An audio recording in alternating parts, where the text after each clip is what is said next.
Hello and welcome to Office Hours with Amber. I'm Amber and this is Office Hours. We are in week 2 of the Intro to Financial Modeling month. We're going to make sure the audio is working and then we're going to get to it. Last week I watched... Hello and welcome to Okay. Audio's working. Let's get to it. Last week we watched a lot of content from the Full Stack Modeler platform on Intro to Financial Modeling. Got acquainted with who Giles is, who basically our trainer is, with all the silly videos. Before we get started today, few little things that are few little updates. So one, I will be having Giles as my interview next Monday. It'll be at 4 p.m. Eastern instead of 7 p.m. Eastern so that he can sleep properly and we can get some good feedback. But that means between now, Monday, August 11th, and next week, I need to build an entire financial model. It'll be fine. I've done it before. And now I've got infinitely more knowledge to be able to do it more properly. So between last week and this week, I've been watching all of the content, doing all of the examples. I made it through 6-ish out of the 7 modules in this training course that I'm doing in the Full Stack Modeler. So I think today I'm going to keep going on that. But before we end, I also want to get the bones and the scope and the project charter for my financial... Hello. Are we a part of this now? Wait. We have a special guest. Before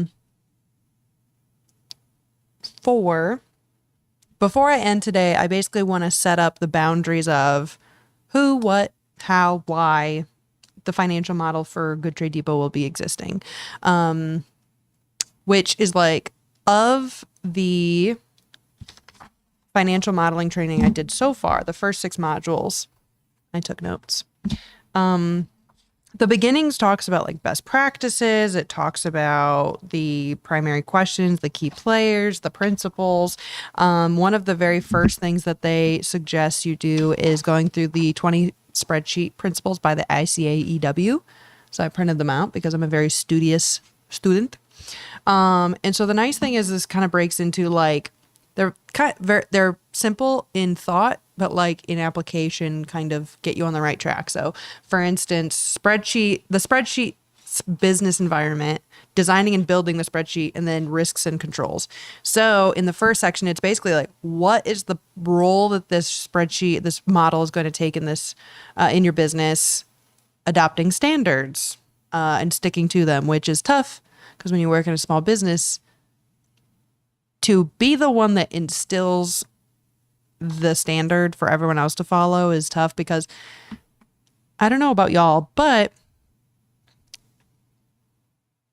a shade of blue that I use today, I'm going to hate in 2 weeks, which is tough because then you can't really stick to a standard. But I have enjoyed, the nice thing is there's a lot of standards through the Full Stack Modeler training where they use the consistent standards. So it's nice to just kind of adopt theirs and not really think about it and just go, that's just kind of the way it is.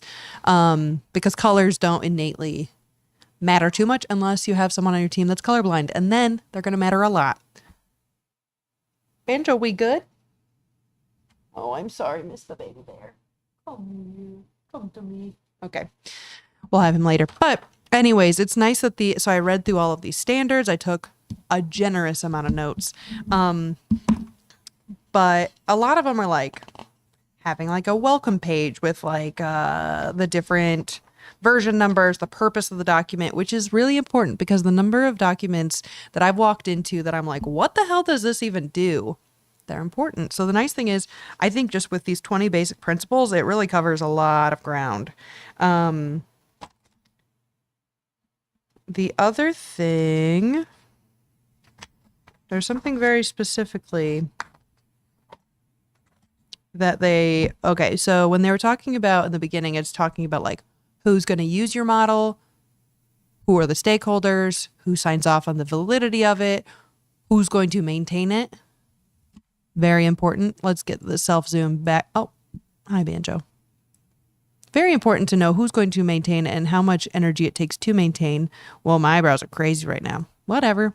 Another thing that when I created my initial financial model for Good Trade Depot to show to investors, the interesting thing is another thing that they talk about in the beginnings of the training is they talk about what is the purpose of the thing you're making, or is it supposed to be a one-off to prove viability of a project? Like, if we do this project, will it provide a good return on investment? Banjo, if you want to be a part of it, just come join. Come on. Come to me.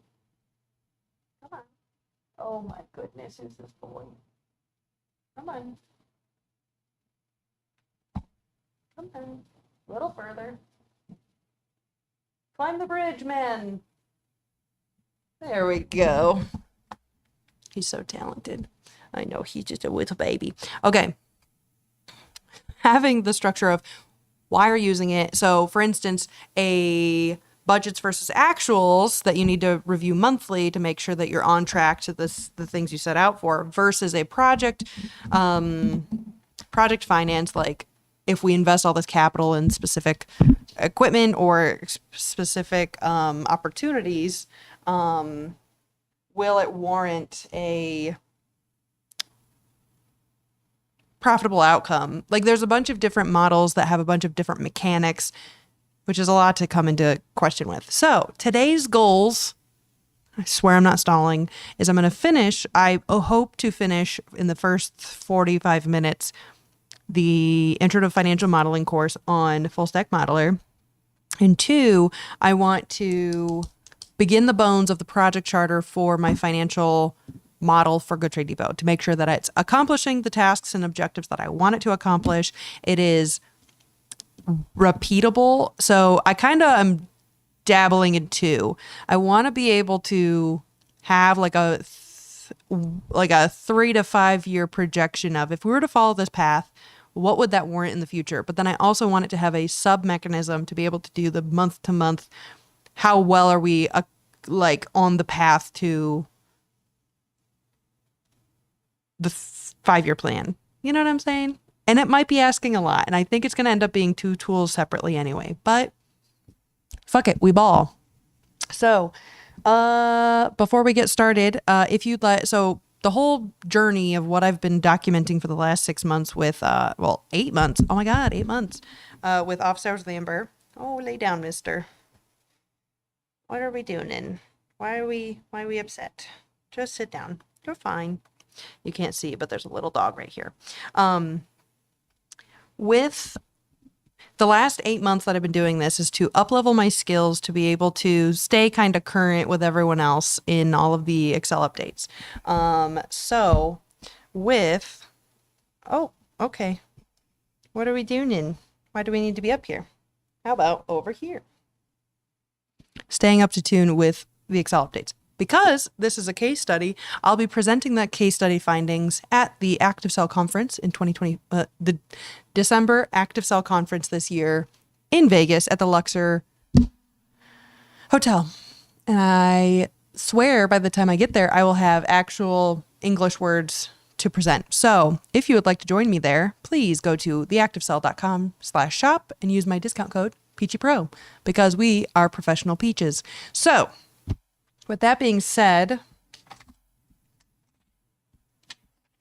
let's learn some stuff. So let's do with monitor. Okay. So essentially what I've done in the last, what I've been doing. Oh, come on. There we go. What I completed in the last week is basically the getting started, all of the, the 4 key questions of like the who, what, how, why, definitions, the cycle, the different types of financial models, then going into standards and best practices, which was really helpful. And I'm glad they did all of that preliminarily before even touching Excel. So when you get into Excel, you're like, that's why. I see now. We did a basic revenue forecast, then flows and balances, which is was nice to see kind of the ways that they set up their sheets in terms of like timetables and stuff like that. Then a little bit of getting into a little bit of capex, which is nice because a lot of a manufacturing facility is, say it with me now, equipment. So I think I might be having a stroke. Stay tuned. So we're going, I did all of that. And then I just completed the little CapEx assignment. And then now I'm in the 3-statement modeling. And I got right up to this assignment for the Amazon assignment. So I think, and basically after that, I just have like Sarah's 3-statement model afterwards with a bunch of bonuses. But I love a checklist. I love checking things off. So I think I want to complete all of this. I don't think I'm going to get it all done in this hour, but at 7:45, so in 34 minutes, I'm going to swap to my Good Trade Depot charter. So let's do it. Okay, it's time for a bit of a curveball. This is a sneaky extra assignment that I'm going to set you. I think it's been great to go through a simplified forecast 3-statement model example with you on this course, but I also think it would be enormously valuable for you to take the time to look at an actual company's reports, an actual company's 10K, one of their annual reports that contains their 3 statements about their past performance. Now, this is slightly different. If you think of what we do with forecasting, we're making relevant assumptions to try to get to numbers in our 3 statements that are broadly correct and useful. This is different. This is information that a company is sharing with the public and with potential shareholders, and the numbers will have been built up in a very different way. Behind these numbers will be a whole set of ledger accounts with individual transactions and journal entries recorded over a period of time. So very, very different if you think about the way that the numbers have been reached. And the assignment I'm setting you is to download Amazon's 2021 annual report. You'll find it in the downloads available with this course. And I want you to read it. Now, it's about 80 or 90 pages long. I appreciate some of you may not want to take the time to go through the whole thing, but I strongly suggest you do so. At the very least, I want you to read the opening statement from the CEO at the time. You'll then find under there, which I think is amazing, you'll find the original opening statement from Jeff Bezos from the first year that Amazon ever shared their financial information, shared that first annual report. And I just think it's really interesting to see how consistent they have been as a company in their outlook and their goals for the future. I don't want to get into it too much. I want you to read through that. I want you to read through the financial statements. I want you to read through some of the notes of the statements and just see what jumps out at you. See what you think about the alignment potentially between what the company is saying about their performance and their outlook for the future and what you might be able to take away from the numbers in the 3 statements. What I'm going to do in the next lesson is just cover a few things that I think are interesting, but I'm not going to give you all the answers that you might need for that quiz. So I really, really want to stress that it's well worth your while to read through this annual report. All right, well, let's do it. Also, guys, my reading comprehension and speed is very slow, so I'm going to skim. And we're going to move the hell on. Sorry, Giles.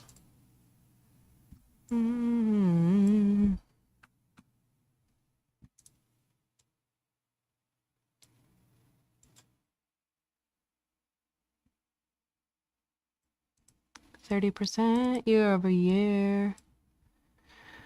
I like that they include their like annual revenue base because sometimes so for instance, if you go from selling 1 case to selling 2 cases, that's a 200% increase. So it's nice that they told you what the base was so that you know, it's like a actual monumental jump instead of like, oh, I sold 2 cases this year. It's like, yes, that is technically true, but sometimes they will mess around with data just to make you think things. Anyways. Consumer revenue grew. Fantastic. Oh yeah, because well they did. I like that they compared to 2019 and 2020 and 2021 because basically for any year-over-year numbers, basically working in a corporate function, basically in 2020 we're like, yeah, no shit, our forecast accuracy is down year over year. Like have you looked around? But then the next year when you're doing budget analysis, everyone was comparing to 2019 numbers to 2021 because 2020 was such an anomaly that you had to wipe it from so many data sets. And as a data analyst at the time who relied heavily on trends and data, God, it was that's actually probably the beginning of my,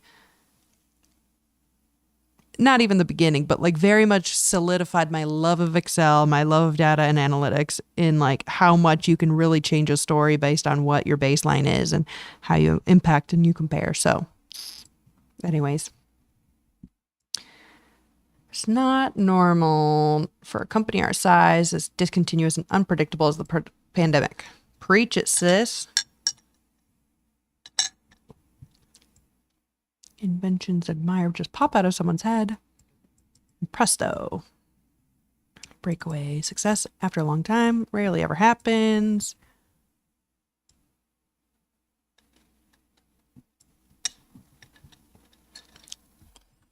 Fulfillment network.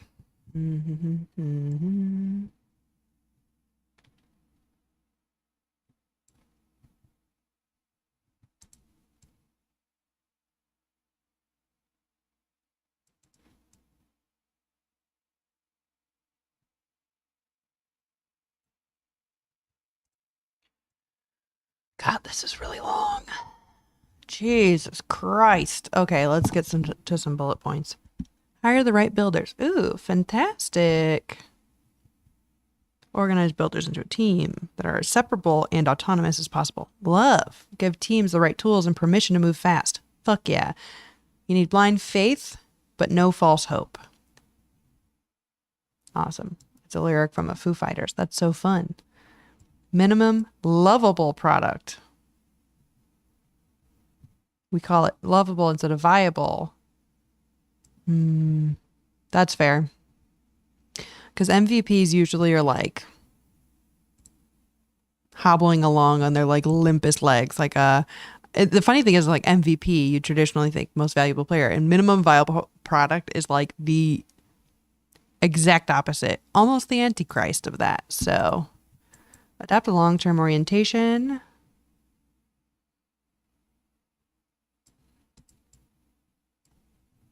Multiple years. Brace yourself for failure. Hell yeah. Andy Jassy. P.S. As we've always done, the original shareholder letter follows. What's written is true. Wait, that is cute. That is cute. Oh, wow.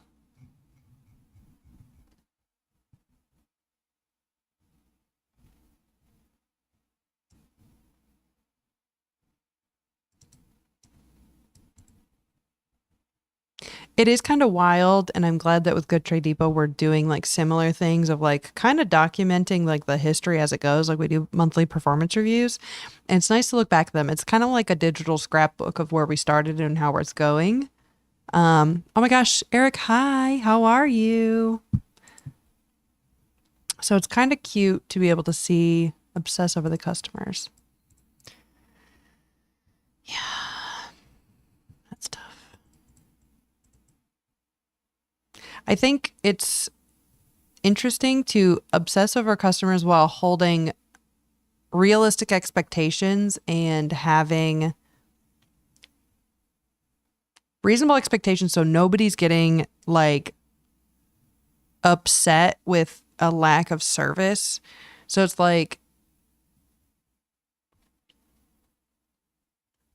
it's tough managing expectations while also trying to push and over deliver and create a great environment and a great experience and push.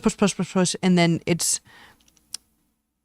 that is a difficult but necessary thing. And I think Anheuser-Busch did a really good job of having the right focus on the customer experience, manage enabling the front line, autonomous operators, and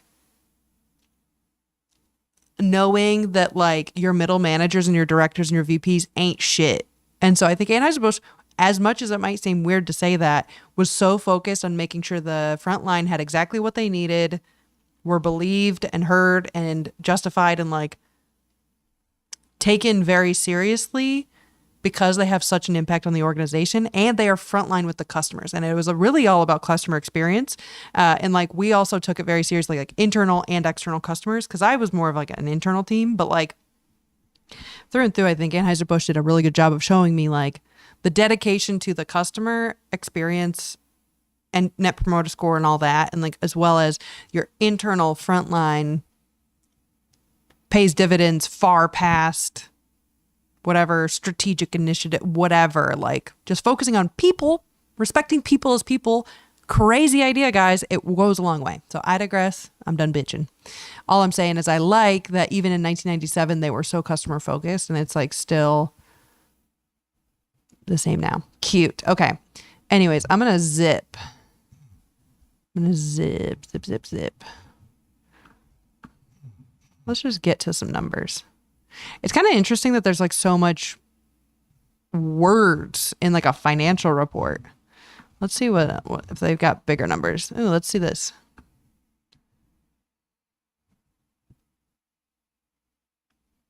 It's so wait, maybe it's in millions. In millions. Okay. I was like, $500. Why are they reporting on this? Never mind. That is kind of crazy though. That is very crazy. Ugh.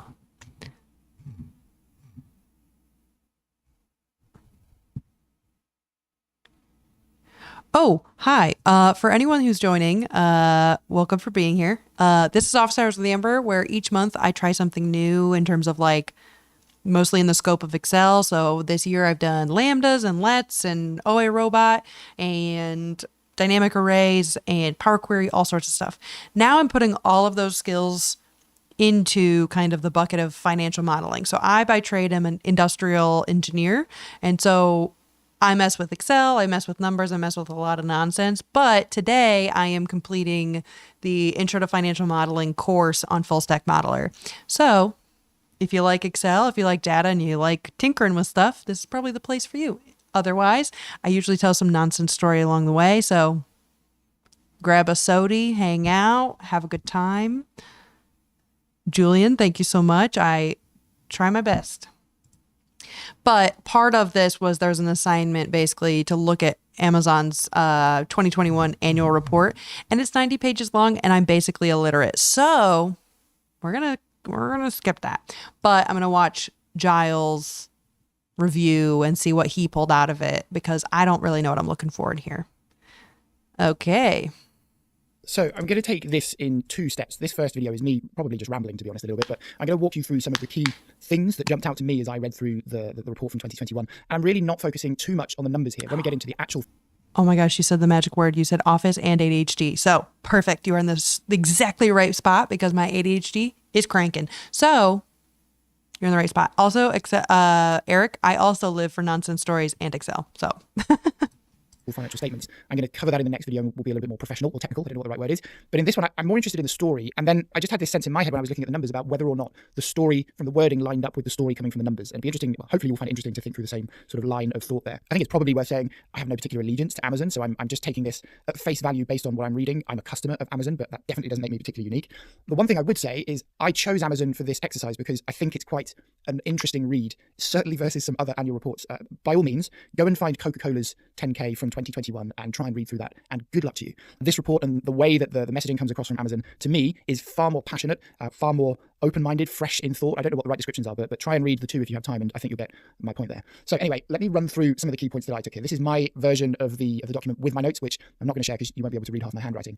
So I thought it was really interesting. They start off with the letter to shareholders from the current CEO, who's just taken over from Jeff Bezos at the point of writing this. And what just jumped out at me immediately was this is kind of coming out the back of the end of the pandemic, and Amazon has actually seen enormously successful growth figures during that time, as you might expect. And I think they're really sowing the seed here for the future to say, hey, look, I mean, our consumer business in particular has just seen the most insane amount of growth, but we can't expect that to carry on at the same trajectory with people now returning to some sort of normality and shops opening up again.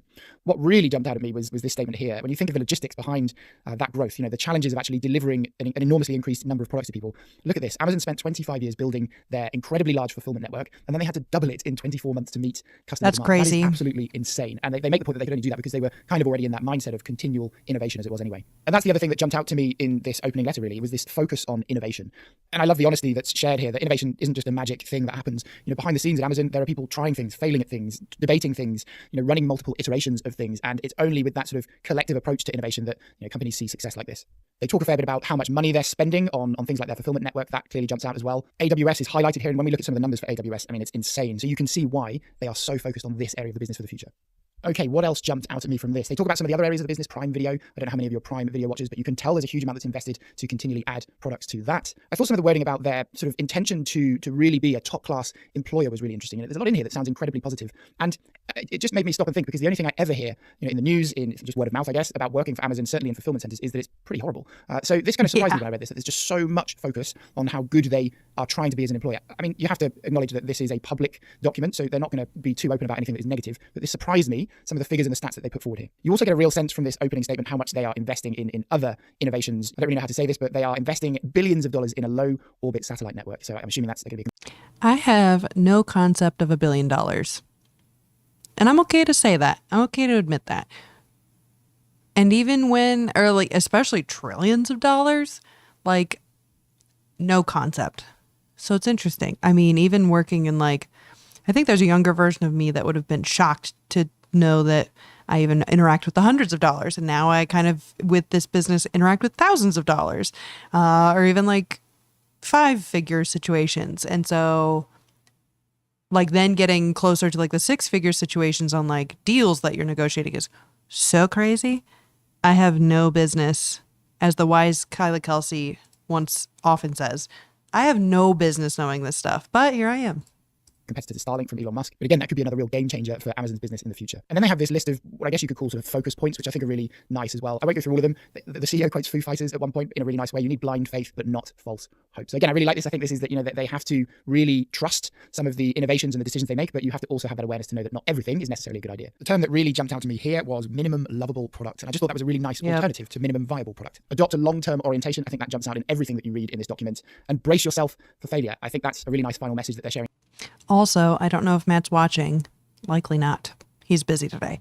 But my business partner, I would say, I am good at month to month, year to year, even a 5-year scope, 3-year scope. I'm comfortable. I'm very firm in the year to 2-year scope. But once we get past 3, I'm who knows what my life's even going to look like past then. I will say my business partner, Matt, is fantastic at seeing the extreme long-term vision of exactly where he wants to go and exactly how he's going to get there. Maybe not exactly, but he knows this plot point and this plot point have to happen so that thing can go to this thing over there.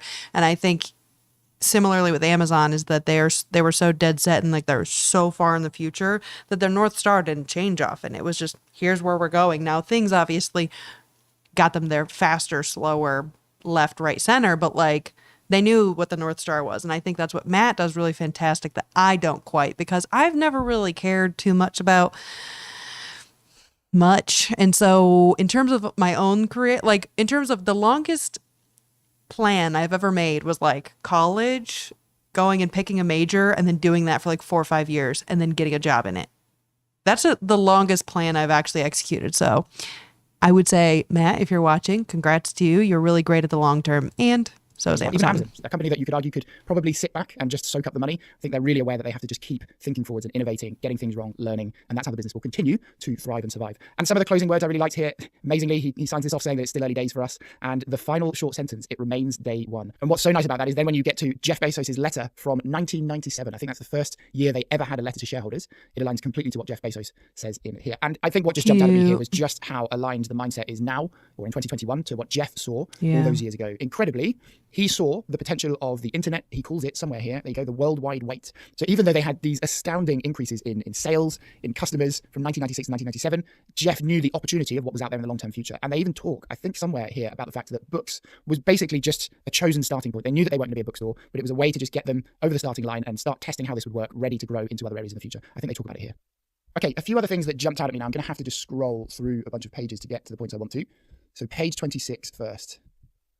There we go. So These are just things that I never would have known had I not read this. They list out here the number of square footage figures owned or leased across the world, and 95% of Amazon's used space across their facilities is leased, which I thought was really interesting. So I think that kind of aligns to one of their goals stated earlier on, that they will focus on short-term cash flows. I think they're focused on innovation and improving customer experience. They're not a real estate business, and I found that interesting because it wasn't long ago that I watched The Founder, which is a film about McDonald's, and McDonald's business model is the complete opposite to this. Okay, page 31, they talk a little bit here about their cash flow. And I'm not going to go into the numbers yet, but what I wanted to highlight was just how much they acknowledge that they have extremely strong cash flows. Operational cash flows are very, very strong. They acquired MGM Holdings with cash on hand over the past 12 months. And it just means that when you look at it, they have low levels of additional funding, really. The requirements for additional funding are quite low. And then if we look at page 33, what else jumped out at me? Here we are. So they break their sales, their business down really into North America, International, and AWS. And I didn't understand why they had that split until I saw these numbers. Look at the proportion of their sales that comes from the North American market. I didn't realize the extent of the split there. But also then, so you've got North America, International, and AWS. And I thought to myself, okay, well, that's a very small proportion of sales we're looking at for AWS there. They obviously expect some growth in the future. But look at the operating income split. So I can't quite get these numbers on the same screen, but you'll have to trust me that the operating income percentage from North America is about 2.5%. So off a revenue or sales basis of almost 300 billion, they are making 7 billion in operating income. And then for AWS, off a revenue base of 62 billion, they're making 18.5 billion, which is about 30%. So for North America, 2.5% operating income. And then for AWS, 30% operating income. It's incredible. They then talk a lot about different elements of the income statement, of the cash flow statement, which I hope you had a read through. I think it's quite worth your time. I noted this as well. This has nothing to do with the detail of the numbers, but Ernst & Young have been their auditor since they very started, 20, 30 years down the line now. And I just noted to myself as I read that, is that a good thing? This is a company that should be holding Amazon's feet to the fire with these numbers. That is probably a very, very solid relationship with particular individuals at both companies. Is there a conflict of interest there? I think that's a pretty well-known, challenging question about auditing. I don't know, something just jumped out at me there. I'm not sure I like that. And then you get into the financial statements. They start off with the cash flow, and then they move on to they call it consolidated statement of operations, which is the income statement. We will look at the numbers in the next video, but I just thought I would highlight there's no EBITDA here, and the depreciation and amortization, if you look through some of the accompanying notes, you will find is wrapped up in G&A expenses. Now, actually, I don't think it's that significant because of the stat that I just talked through, 95% of space used is leased, but I don't like that. All right, that's my ramblings done. In the next video, we will look at the numbers, but as we go through the numbers,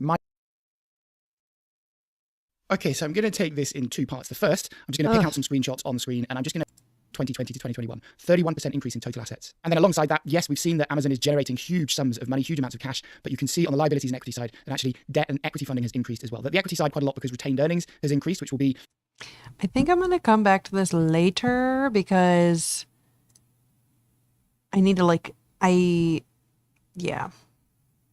because I'm interested and I don't want to just zip through it. But I think in terms of actually getting to what I need to do today, we got better things to do. Really wraps up the most challenging module, I think, in this course, especially if you're not familiar or experienced with building and managing three-statement models.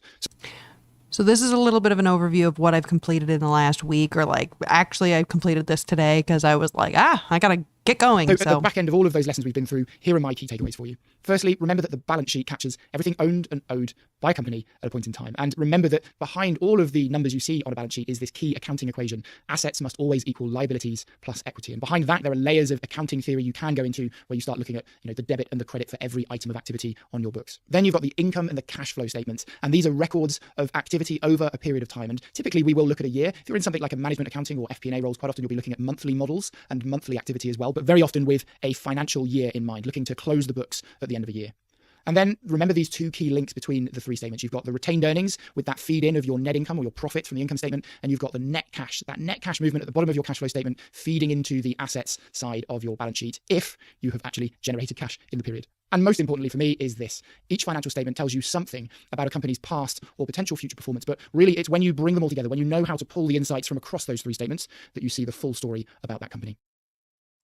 Fantastic. Okay. Nice thing is this is just the case study part of this. And so we're going to go on a little Amber history lesson now. So let's imagine I'm in high school and there's this little accounting class. So I learn about the debits and credits and the little buckets of assets, liabilities, owner's equity, whatever. So I learned that in high school. And then I go to college and I start at Oakland doing computer science. And I was pretty okay at it. But then I took Calc 2 and dropped out of that. Because I dropped out of that, I lost all my scholarships. So going from paying $5,000 a year to $25,000 a year, could not be bothered. So then I transferred back to community college in my hometown. When I was there, I was like, I'm going to just be an accountant. Not saying I'm just saying at that moment, going from computer science to accounting felt like a less cognitively aggressive task. So went and I took an accounting class, and my neighbor, Gary, shout out Gary, he was like, no, you're going to be an engineer. And I go, well, no, I'm not doing that. I like math sucks. And so he's like, well, nope, you're going to be an engineer. And I don't know why I believed him, but ipso facto, we did. So I went to Western, and then I did industrial engineering, not accounting. Spoiler alert. So I go to I go to college, I do that. I go to Western, or I go to Anheuser-Busch, forecast. I eventually get into a price and performance planning and performance role, where I kind of like got back into a little bit of the financial management of stuff. And that kind of like restoked a fire of like, okay, here's how the numbers all kind of add up together. Then my friend Matt reached out to me. He said, hey, I want to make a financial model we want to pitch to investors. And that's when I picked back up and I was like, let's make a 3-statement model and all of this stuff for the next 5 years. And so really all I've done is circle myself all the way back around to this, which is fun. I actually kind of enjoy it because my business is literally called Peachy Profitability. So it'd probably be good if I knew the full ins and outs of how people's financial models work. And so this is a very necessary step on a long journey. So I digress. That's just a little history lesson, but let's do it.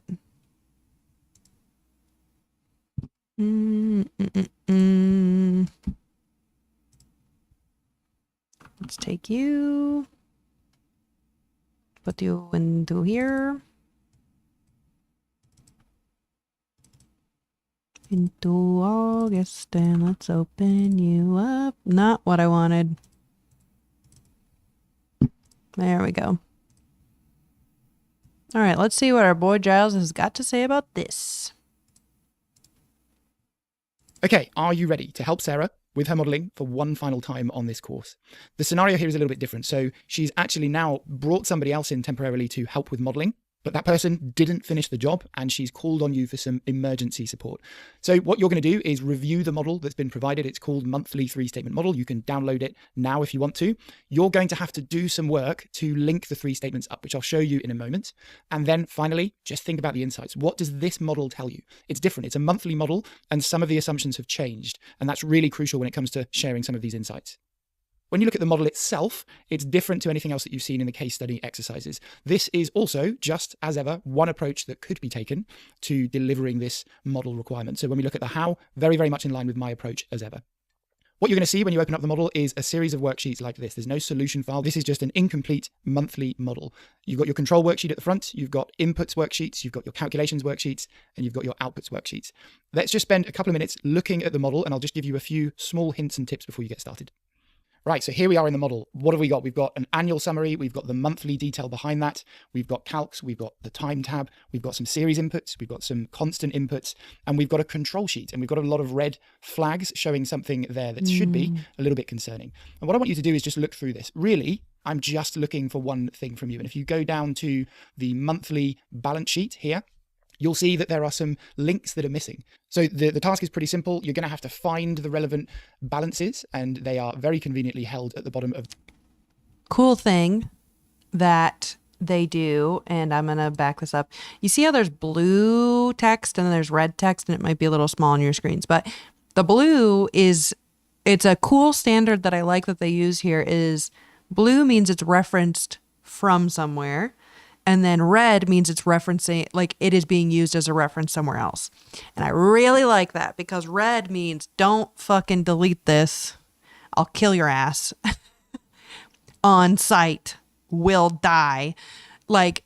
And I think that's one of the most critical things is sometimes when you're clearing out an old sheet and you don't realize that this is being used everywhere, someone will delete it. So if you mark it red, although red usually means bad, it more so in here means alert, don't delete me, dickhead. And there's probably a different way to really determine that. But realistically, most of the red is only used in the calculations tabs, like the engine tabs. It's not used in the output reporting. So really, it's like, who cares if like the engine bricks are red, green, blue, whatever, because you're not pulling insights from those tabs. You're pulling, they're there to serve a purpose and like do the manual work. They're not there to be reviewed. So I really like the red for that, and the blue. Sometimes, thank you. I can't edit afterwards, so we just edit in time. But yeah, I really like that. I also really like, I go back and forth, and you see how on the left, actually, let me just pull open his sheet. La, la, la, let's do this. There we go. So if you see on this, I'm 50-50 on if I like it or not. But for instance, he's got like sales price year 1, year 2, year 3. And these are all coming from the input. And if you didn't know, you could press Control left bracket and it takes you to where the stuff is coming from, like where it's the source material is. I go back and forth with this because I like that they're all their own thing. So if you were to change this, go back, it would change that everywhere, which is really nice. I believe in that wholeheartedly. What I don't really like is pulling this whole brick in to the calculations, and then because what they do in this, all of the worksheets is they'll pull all the brick things together all the time. And so for instance, like let's see here, you've got model column counter here, but then you've also got it here. And I don't like referencing it twice. I'd rather just, whatever logic is happening down here, which is used, why aren't we just referencing the column up here? Now, when you have humongous models, it is a good idea to have all your bricks, all of your necessary, I think he calls it like ingredients to the recipe, in the same place. And I understand that. But when like my engineer brain sees this, and when there's duplicated values on the same page, drives me fucking banana lands. Now, but that is where, when you get back into your who's developing this, like who interacts with it. If I'm building a model for someone else to use, it's actually really super duper important that I put all the bricks together, because then they're not hunting all over the place, and I can rely less on their Excel prowess. I can trust that if they have a question, all of that brick is right there. But I know the more things that you have to think about and maintain, the more things that can go wrong. So I'm 50-50 on that. Anyways, all I'm saying, I didn't mean to zoom in. All I'm saying is that depending on how your charter, and if you're unaware, or I guess little history lesson for y'all, project charter, I think I'm going to make, I agree it's uselessly repetitive. However, there's only sometimes that I'm like, you know what? If I had to hand a whole model off to someone that I don't know their Excel knowledge, I get and I agree why the bricks make sense. But unfortunately, most of the businesses that I'm interacting with, I know it's my ass that's going to have to interact with it. And I'm like, oh, I couldn't have any bothered. But anyways, okay, back in time. So in the beginning of the financial modeling training, they were saying the most important questions are, we're toggling now.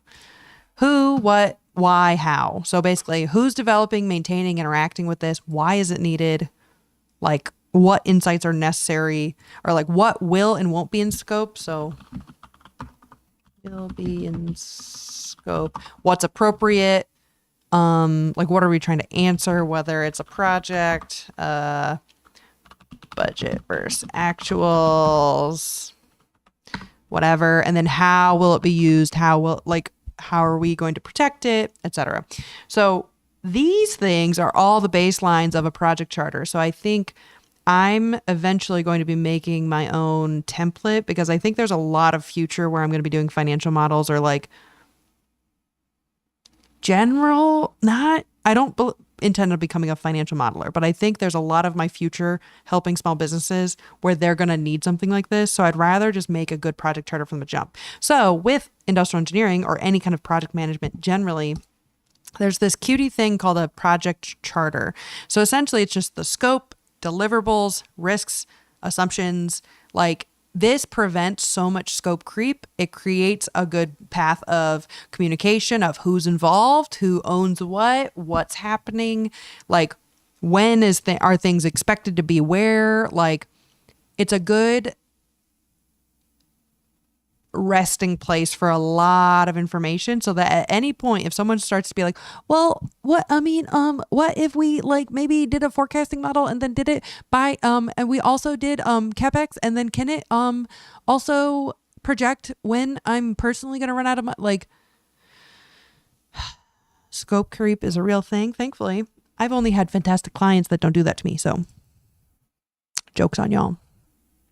There's such a thing as financial engineering. And that's the other thing, guys. Finance is such a crazy, whack-ass place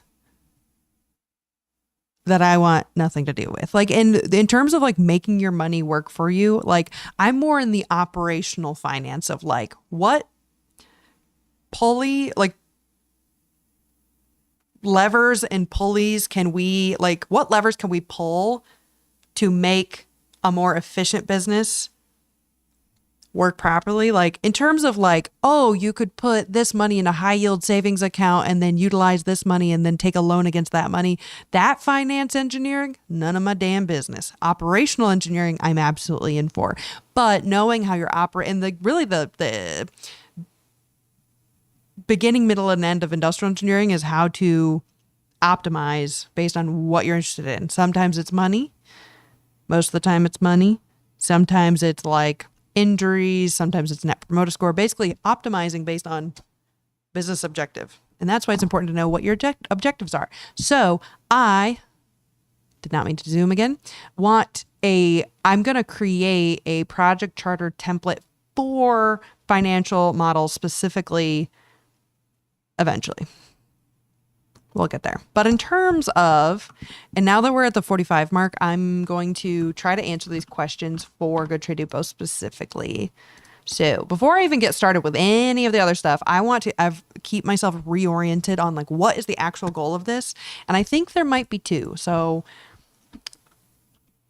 let's do this. And then make this all a bit bigger, wrap some text. Shrink it all up. Uh-oh. I've done it now. You know what? Don't wrap the text. I don't need it. Okay. This is a fever dream. Beep.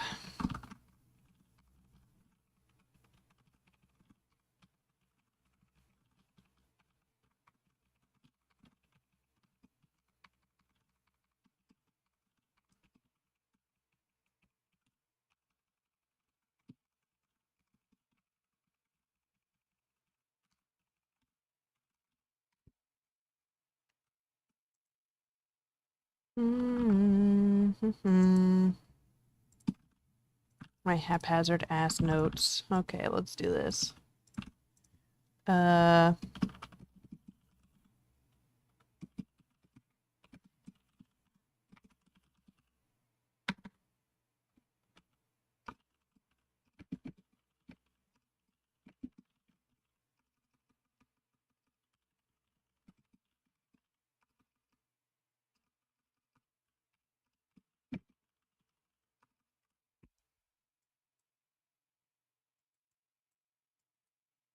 There we go.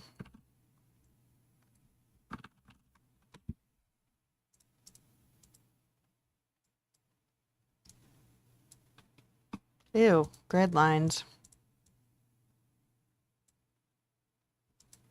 I feel like I need like twinkly music in the background for when I'm like the hyper focused, but that's okay. Okay, wrap those bad boys up.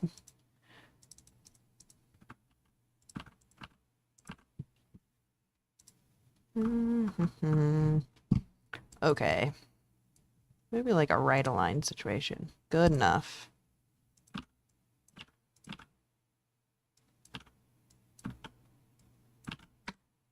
Okay. So there are a few things that I need to sort out.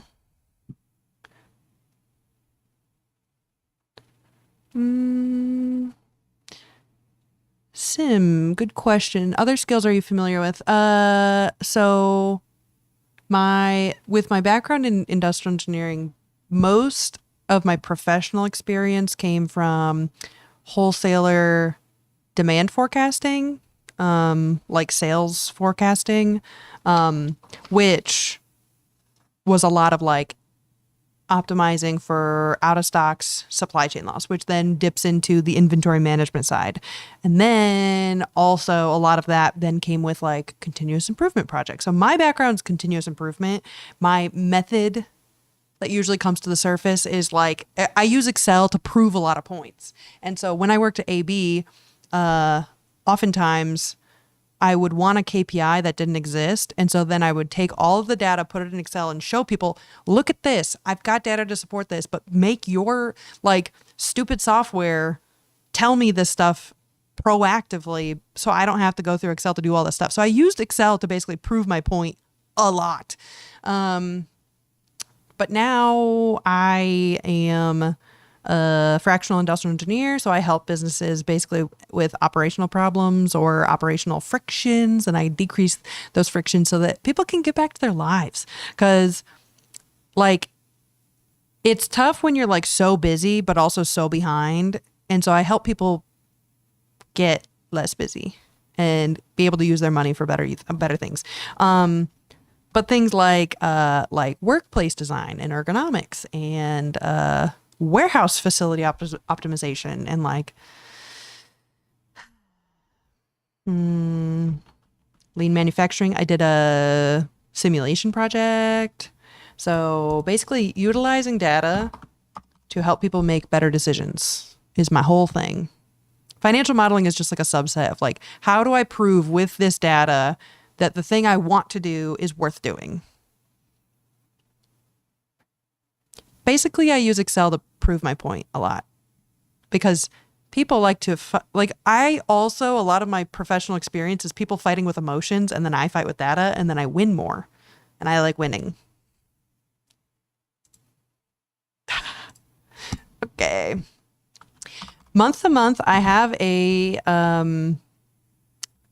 month-end calculator that I built that does well enough. So I'm not going to focus on that for now, but I would like whatever this is to instruct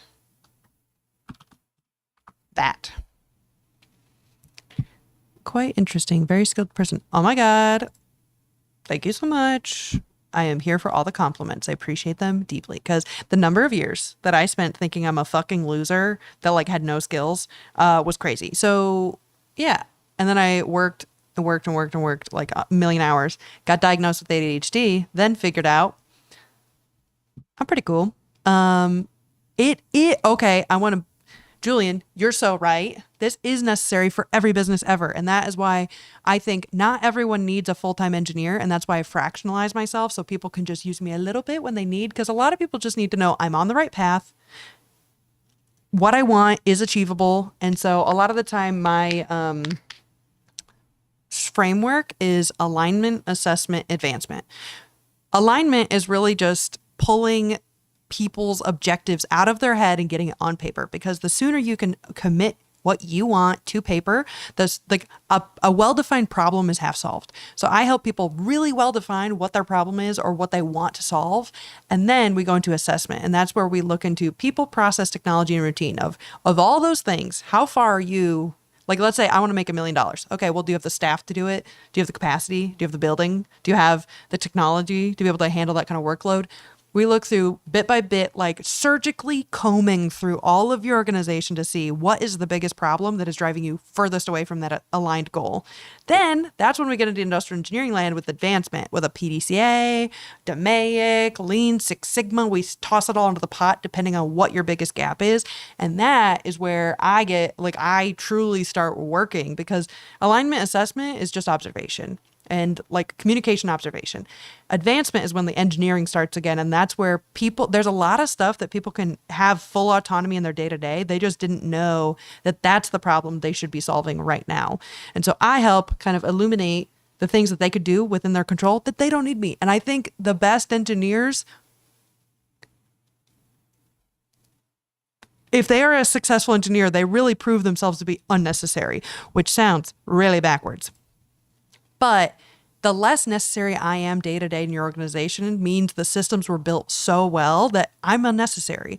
And so that's where I take a lot of pride that if a client says, you know what, we're all good. Now, for business wise, that's really dumb, because I'd make more money if I actually just kept everything just a little shitty so that they needed me. But I don't do that because I don't believe in it, because I think people deserve to have full autonomy over their budget, over their operation, and be completely autonomous, because I'm not a rocket scientist, but I can help you see the light and help you become a continuous improvement expert so that you can keep doing this, because none of this is like super serious. Like, it's sometimes just very basic things, but I think we are also so emotionally overwhelmed by all the choices we have to make in a day. So I come in like the little, how I describe it is like a bar rescue, but for like pretty good businesses. Like, I'm not coming in to completely gut the place, but I am here to help you see what your blind spots are. Like a business therapist or like a managerial escape room. I'm just here to shaman you through the process. But pending things are out of your scope, I'm here to do the work. So hire me. I have a LinkedIn. Let's find it.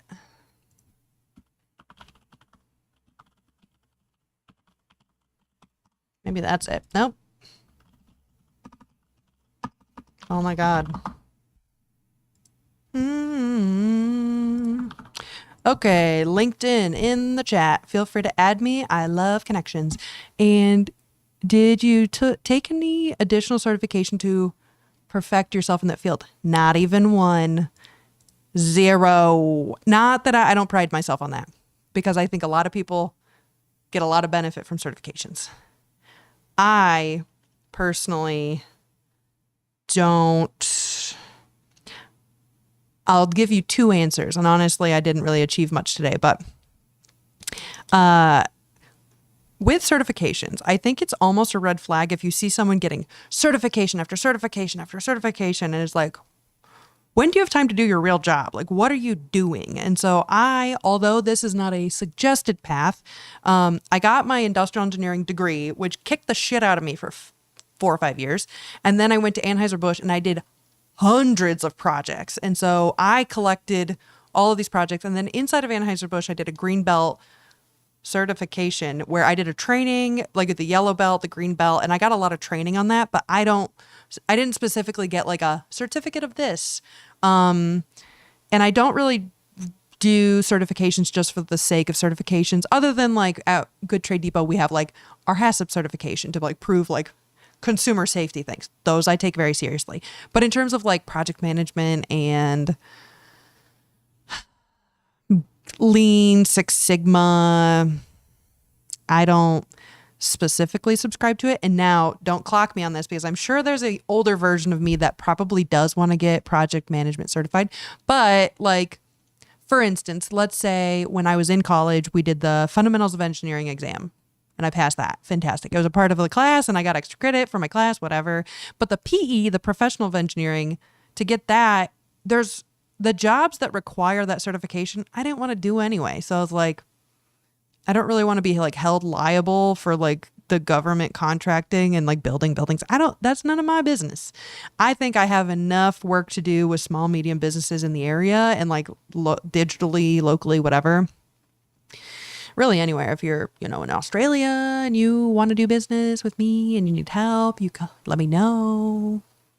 But anyways, I don't know. I think there's a lot of good certifications I don't know. For what I do, I don't specifically need one. That was a long-winded answer for not a lot of content, but if you've taken certifications before and you enjoyed them, I think if I hadn't had such a well-rounded education at Western Michigan University, I think I would reach out for more certifications or more training courses to round out my knowledge. And to be fair, I'm doing the full stack modeler training right now, and I think that's fantastic. And I think they do such a good job with it. But like, I don't really reach out for certifications just to have this like fancy little title. Oh yeah, Australia. I'm going to Australia in January, and I would love to do just like a 6-month sprint there. I don't think I'd want to move there permanently, but I think it'd be really cool to like live outside of the US just for a little bit, just to see. And I've heard that their industry isn't very industrious. So someone like me could help push a lot of things uphill for the business owners that aren't afraid to like push further. But I also don't know much about Australia. I just think it'd be cool. But yeah, all I'm saying is I'm already a night owl. So yeah, interesting business model as a consultant in that space is charging a % of what you can save them in the first year. I don't like doing that specifically because I'm going to give you 4 reasons, 3, maybe 2. Because a lot of what I do is time savings that is nearly intangible because, okay, let for instance, I helped a company that was taking like hundreds of hours to do forecasting. Like the poor analyst was more of a data janitor than a data analyst.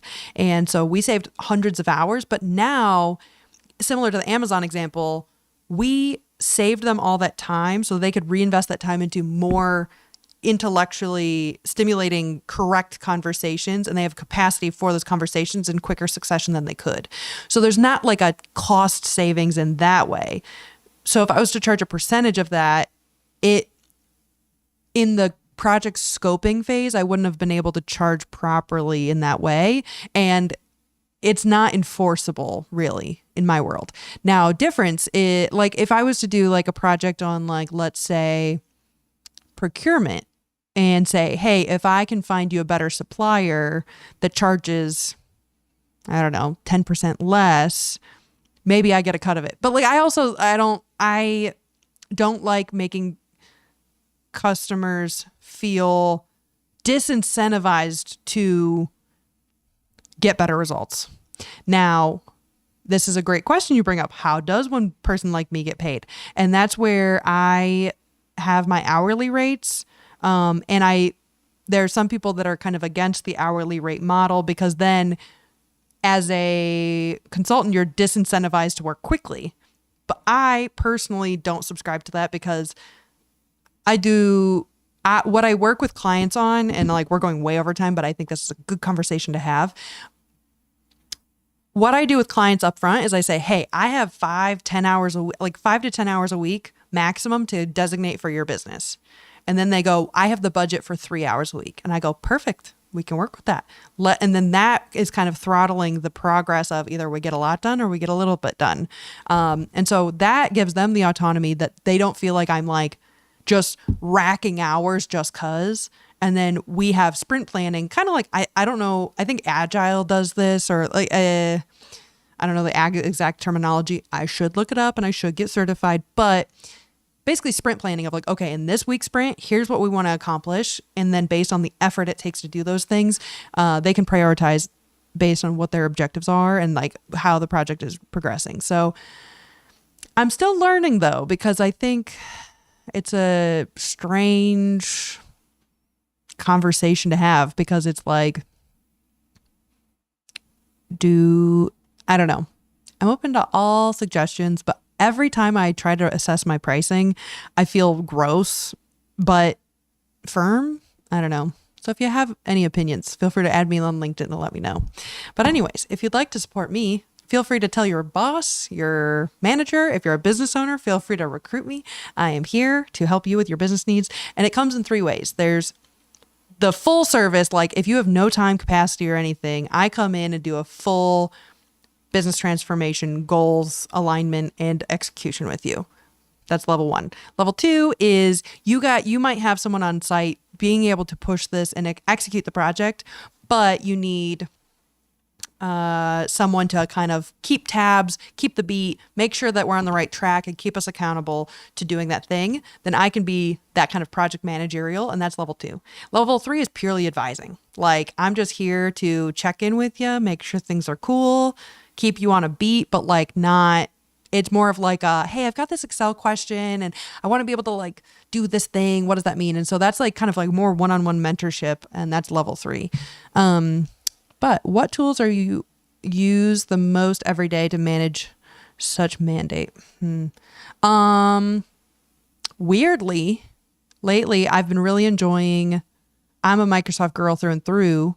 So internally we use like the Teams planner between us to make sure that the tasks are getting done. I use Pipedrive for a CRM with our client, like with a client that has a lot of leads coming through a lot of the time. Airtable, I'm recently a changed woman. I used to be very egotistical about my like, oh, Excel can do everything, I'm just going to do it in Excel. And I think if you are trying to instill database structures in an organization and you're the only one that knows database structures, I would fully encourage you to just use Airtable to get everyone on the same mindset. And we could talk about that later, but Airtable's really wicked, especially for beginning companies. But a lot of times you can do everything in Excel mostly until there's certain moments in time where it becomes a little too much. But again, I like to use Excel to prove points, be able to do quick math, build calculators and like kind of complex models and routines and things to kind of decrease the time it takes me to do stuff. But yeah, Airtable is so goated. I think it's my week 3 of July. I do like a whole little demo, and yeah, that saved my life. But yes, okay, I am going to head over to the Discord if you guys enjoy